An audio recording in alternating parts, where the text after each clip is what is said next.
श्री गणेशाय नमः। हर हर महादेव। कर्मकांड बाई विभूति नारायण पांडे शास्त्री, महामाया नगरी, अंबिकापुर, छत्तीसगढ़। गीता ज्ञान चैनल में आप सबों का हार्दिक स्वागत है। माताओं एवं बहनों एवं प्रिय साथियों, आप लोग कैसे हैं? आशा करता हूं कि आप सभी अच्छे से होंगे और अच्छा से होना भी चाहिए। तो आज मैं सती खंड के दक्ष की तपस्या और देवी शिवा का उन्हें वरदान देना।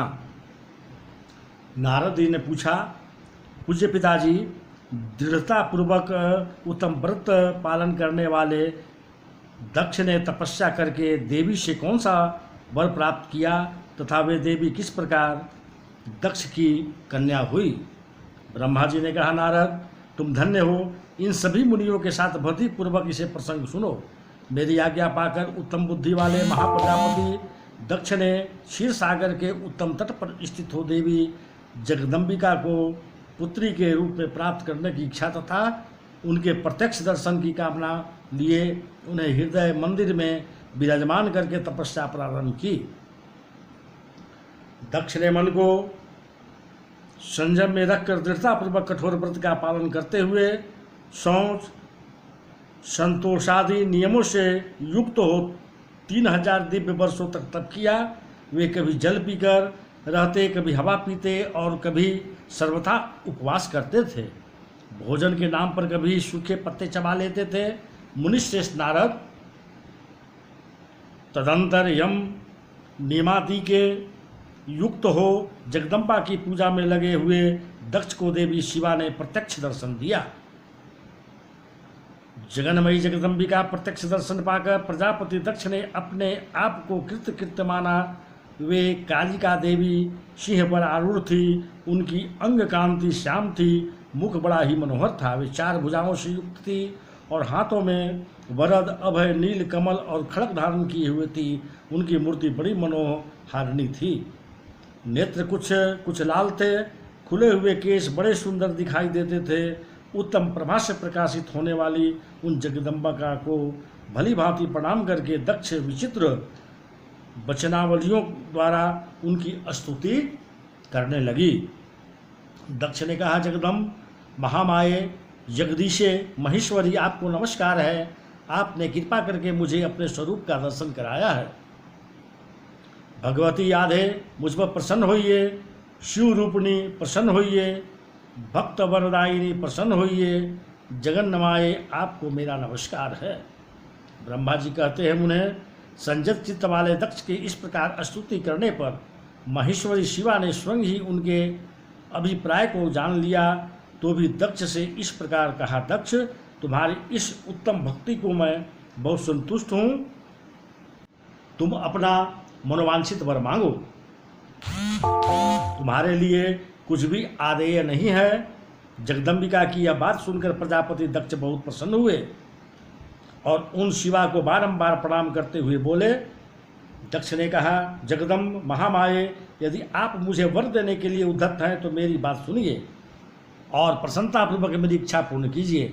मेरे स्वामी जो भगवान शिव हैं, वे रुद्र नाम धारण करके ब्रह्मा जी के पुत्र रूप से अवतीर्ण हुए हैं। वे परमात्मा शिव के पूर्णावतार हैं, परंतु आपका कोई अवतार नहीं हुआ, फिर उनकी पत्नी कौन होगी? अतः शिवे, आप भूतल पर अवतीर्ण होकर उन महेश्वर को अपने रूप लावण्य से मोहित कीजिए। देवी, आपके सिवा दूसरी कोई स्त्री रुद्रदेव को कभी मोहित नहीं कर सकती, इसलिए आप मेरी पुत्री होकर इस समय महादेव जी की पत्नी होइए। इस प्रकार सुंदर लीला करके आप हर मोहिनी भगवान शिव को मोहित करने वाली बनिए। देवी, यही मेरे लिए वर है। यह केवल मेरे ही स्वार्थ की बात हो ऐसा नहीं सोचना चाहिए। इसमें मेरे ही साथ संपूर्ण जगत का भी हित है। ब्रह्मा, विष्णु और शिव में से ब्रह्मा जी की प्रेरणा से मैं यहाँ आया हूँ। प्रजापति दक्ष यह वचन सुनकर जगदम्बिका शिवा हंस पड़ी और मन ही मन भगवान शिव का स्मरण करके यूँ बोली। देवी ने कहा, तात प्रजापति दक्ष, मेरी उत्तम बात सुनो। मैं सत्य कहती हूँ, तुम्हारी भक्ति से अत्यंत प्रसन्न हूँ। तुम्हें संपूर्ण मनवांछित वस्तु देने के लिए उद्धत हूँ। दक्ष, यद्यपि मैं महेश्वरी हूँ तथापि तुम्हारी भक्ति के अधीन हो तुम्हारी पत्नी के गर्भ से तुम्हारी पुत्री के रूप में अवतीर्ण होंगी, इसमें संशय नहीं है। अनग, मैं अत्यंत दुशास्त तपस्या करके ऐसा प्रयत्न करूंगी जिससे महादेव जी का वर पाकर उनकी पत्नी हो जाऊं। इसके सिवा और किसी उपाय से कार्य सिद्ध नहीं हो सकता, क्योंकि वह भगवान सदाशिव सर्वथा निर्विकार हैं, ब्रह्मा और विष्णु के भी सेव्य हैं तथा नित्य परिपूर्ण रूप से हैं। मैं सदा उनकी दासी और प्रिया हूँ। प्रत्येक जन्म में नाना रूपधारी शंभु ही मेरे स्वामी होते हैं। भगवान सदाशिव अपने दिए हुए वर के प्रभाव से ब्रह्मा जी की भ्रुकुटी से रुद्र रूप में अवतीर्ण हुई हूँ। मैं भी उनके वर के से उनकी आज्ञा के अनुसार यहाँ अवतार लूँगी। तात, अब तुम अपने घर को जाओ। इस कार्य में जो मेरी दूती अथवा सहायिका होगी उसे मैंने जान लिया है। अब शीघ्र ही मैं तुम्हारी पुत्री होकर महादेव जी की पत्नी बनूंगी। दक्ष से यह उत्तम वचन कहकर मन ही मन शिव की आज्ञा प्राप्त करके देवी शिवा ने शिव के चरण बिंदु से चिंतन करते हुए फिर कहा, प्रजापते, परंतु मेरा एक प्रण है, उसे तुम्हें सदा मन में रखना चाहिए। मैं उस प्रण को सुना देती हूँ, तुम उसे सत्य समझो, मिथ्या न मानो। यदि कभी मेरे पति तुम्हारा आदर घट जाएगा तब उसी समय मैं अपने शरीर को त्याग दूंगी, अपने स्वरूप में लीन हो जाऊंगी अथवा दूसरा शरीर धारण कर लूंगी। मेरा यह कथन सत्य है। प्रजापते, प्रत्येक सर्ग या कल्प के लिए तुम्हें वर दे दिया गया। मैं तुम्हारी पुत्री होकर भगवान शिव की पत्नी होंगी। मुख्य प्रजापति दक्ष से ऐसा कहकर महेश्वरी शिवा उनके देखते देखते वही अंतर्ध्यान हो गई। दुर्गा जी के अंतर्ध्यान होने पर दक्ष भी अपने आश्रम में लौट गए और यह सोचकर प्रसन्न रहने लगे कि देवी शिवा मेरी पुत्री होने वाली है।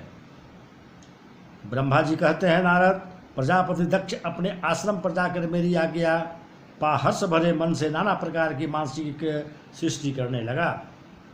उस प्रजा सृष्टि को बढ़ती हुई न देख प्रजापति दक्ष ने अपने पिता मुझ ब्रह्मा से कहा। दक्ष बोले, ब्राह्मण, तात प्रजानाथ, प्रजा बढ़ नहीं रही है। प्रभो, मैंने जितने जीवों की सृष्टि की थी वे सब उतने ही रह गए हैं। प्रजानाथ, मैं क्या करूं? जिस उपाय से ये जीव अपने आप बढ़ने लगे वह मुझे बताइए, तदनुसार मैं प्रजा की सृष्टि करूंगा, इसमें संशय नहीं है। ब्रह्मा जी ने कहा, तात प्रजापति दक्ष, मेरी उत्तम बात सुनो और उसके अनुसार कार्य करो। सुश्रेष्ठ भगवान शिव तुम्हारा कल्याण करेंगे। प्रजेश प्रजापति पंचजन की जो परम सुंदरी पुत्री अशिक्री है उसे तुम पति रूप से ग्रहण करो। स्त्री के साथ मधुन धर्म का आश्रय ले तुम पुनः इस प्रजा सर्ग को बढ़ाओ। अशिक्री जैसी कामनी के गर्भ से तुम बहुत सी संतानें उत्पन्न कर सकोगे। तदंतर मैथुन धर्म से प्रजा की उत्पत्ति करने के उद्देश्य से प्रजापति दक्ष ने मेरी आज्ञा के अनुसार वीरेंद्र प्रजापति की पुत्री के साथ विवाह किया।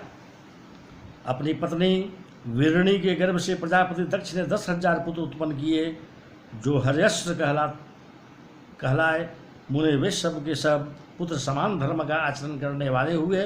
पिता की भक्ति में तत्पर रहकर वे सदा वैदिक मार्ग पर ही चलते थे।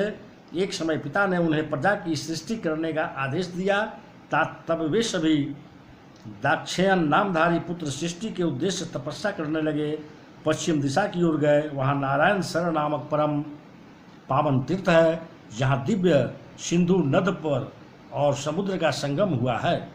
उस तीर्थ जल का ही निकट से स्पर्श करते उनका अंतकरण शुद्ध एवं ज्ञान से संपन्न हो गया।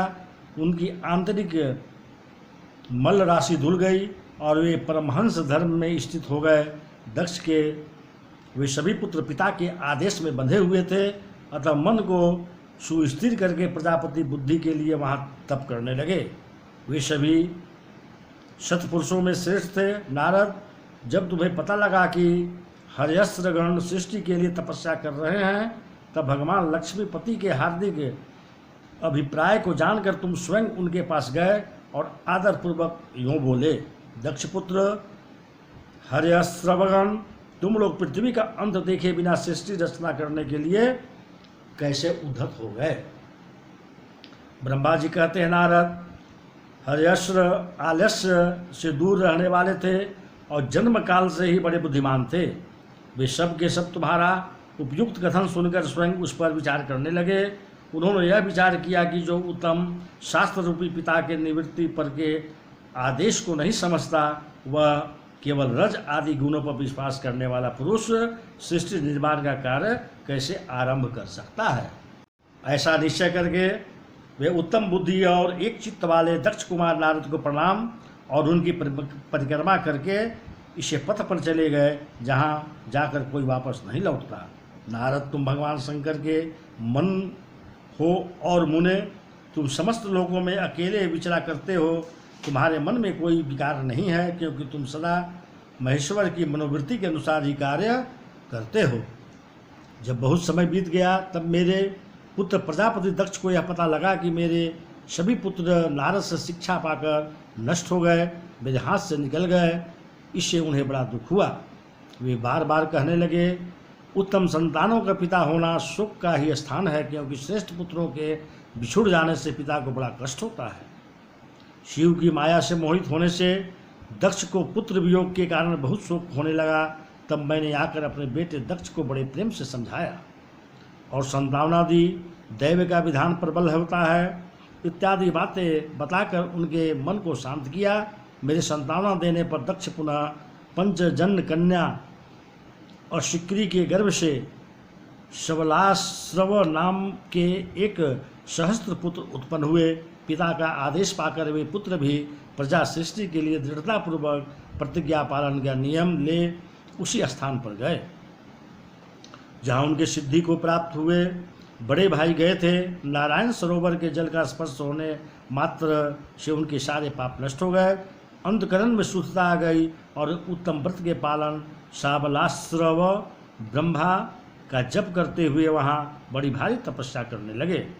उन्हें प्रजा सृष्टि के लिए उद्धत जान तुम पुनः पहले की ही भांति ईश्वरीय गति का स्मरण करते हुए उनके पास गए और वही बात कहने लगे जो उनके भाइयों से पहले कर चुके थे।